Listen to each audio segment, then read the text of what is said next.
Hello, അസ്സലാമു അലൈക്കും. സുഹൃത്തുക്കളെ, ഏതൊരു പദവിയും നിലനിൽക്കില്ല, നശിച്ചു പോകും. ദുനിയാവിൻ്റെ സ്ഥിതി അങ്ങനെ.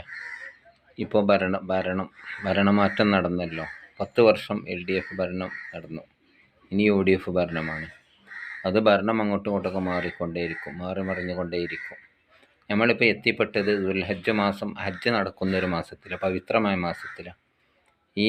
ഈ മാസത്തിൽ നമ്മൾ വളരെ സൂക്ഷിച്ചു കൊണ്ട് വേണം നമ്മളെ വാക്കും പ്രവൃത്തിയൊക്കെ. അല്ലാതെ നമ്മൾ ചെയ്ത ഇബാദത്ത് നഷ്ടപ്പെടുക ചെയ്യുക. ഇവിടെ രാഷ്ട്രീയത്തിൻ്റെ പേരിൽ എന്തെങ്കിലുമൊക്കെ പറഞ്ഞുകൊണ്ട് നമ്മളെ തൊള്ളുകൊണ്ട് പറഞ്ഞുണ്ടാക്കി, അല്ലെങ്കിൽ വാക്കുകൊണ്ട് പ്രവൃത്തി കൊണ്ട്, നമുക്കറിയാലോ, ആടിനെ അർത്ഥമൊക്കെ ആർമാദിച്ചവരുണ്ട്. ഇതിനൊന്നും സംഘമോ സംഘടനയോ ഉത്തരവാദിത്തം. ചില ആളുകൾ തീവ്രതയുള്ള വർഗീയതയുള്ള ആൾക്കാർ. ഇപ്പം ബഹുമാനോട് ജിഫ്രി തങ്ങളെ പറ്റി പറഞ്ഞു. മൂപ്പരെന്താണ്, മുജാഹിദ് ആണെങ്കിൽ ഓരോ മധ്യസ്ഥാനത്തേക്ക് കൊണ്ടുവരരുതെന്ന് പറഞ്ഞിരുന്നു. തനിച്ച നുണ പറഞ്ഞിട്ട് ജനങ്ങളുടെ ഇടയിൽ ഭിന്നിപ്പുണ്ടാക്കി പണ്ഡിതന്മാരെ, കാര്യബോധമുള്ള പണ്ഡിതന്മാരെ നിസ്സാരപ്പെടുത്താൻ വേണ്ടിയിട്ടാണ് ചെയ്യണതൊക്കെ. ജനസ്വാധീനമുള്ള ആൾക്കാരാണ് അവരൊക്കെ എന്തിനും പോകുന്നവരാ. അത് അവർക്ക് അനുയായികൾ, ലക്ഷങ്ങളായ അനുയായികൾ, അവരെ വോട്ട് കൊണ്ട് അവർക്ക് വിജയിച്ചതും. എന്നിട്ട് അദ്ദേഹത്തിനൊക്കെ ആക്ഷേപിച്ചുകൊണ്ട് നമ്മളെ തൊള്ള കൊണ്ട് എന്താ പറയേണ്ടത് എന്ന് ആർക്കും അറിയില്ല. ഈ പണ്ഡിത വേഷധാരികൾ, പണ്ഡിതന്മാരെന്ന് പറയുന്നവരാണ് ഇതൊക്കെ ഇവിടെ ചിലരൊക്കെ ചെയ്യുന്നത്. നമുക്കറിയാം, കള്ളത്തരീക്കത്തിൻ്റെ ആൾക്കാർ ഓരോ കവലകളിൽ വന്നുകാണ്ട് പ്രസംഗിച്ച് കണ്ട് അവിടെ മലീമസമാക്കുമ്പോൾ സുന്നത്ത് ജമാഅത്ത് ഇങ്ങനെയാണ്, സുന്നികൾ ഇങ്ങനെയാണ്, സമസ്ത ഇങ്ങനെയാണെന്ന് വരുത്തി തീർക്കാൻ വേണ്ടി മറ്റുള്ള ആളുകൾ മെനഞ്ഞുണ്ടാക്കിയ ഒരു കള്ളത്തരീക്കത്തിൻ്റെ ആൾക്കാരൊക്കെ, ഒരു ഒട്ടൂരി തെരീക്കത്ത്.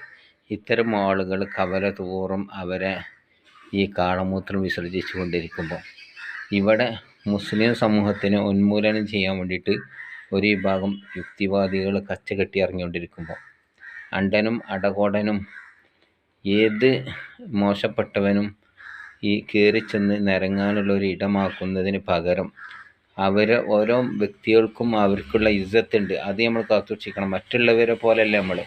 മറ്റുള്ളവർ എന്ത് ചീത്ത പറഞ്ഞിട്ടുണ്ടെങ്കിലും, ഇപ്പോൾ വെള്ളാപ്പള്ളിനെ പറ്റി, മറ്റുള്ള നായരെ പറ്റിയൊക്കെ എന്താണ് മോശമായിട്ട് പറയാനും മുദ്രാവാക്യം വിളിക്കാനും ഒരു വിഭാഗം താന്തോന്നികളാണ് അവർ തയ്യാറായത്. അതിൻ്റെയൊക്കെ ആവശ്യം എന്താണ്? അവരെന്ത് പറഞ്ഞാലും ഇതിപ്പോൾ ബില്ലത്തി ഹിയാസനാണല്ലോ, തിന്മയെ നന്മ കൊണ്ട് നേരിടണം എന്നാണ് മുസ്ലിമീങ്ങളോട് കൽപ്പിച്ചത്.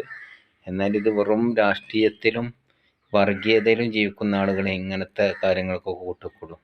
ഇത് നമ്മൾ വളരെ വ്യക്തമായിട്ട് സൂക്ഷിക്കണം. നമ്മളെ നാവിനെ സൂക്ഷിക്കണം. പറഞ്ഞു വിട്ടാൽ അത് പോയി, കാലാകാലം അതുണ്ടാകും.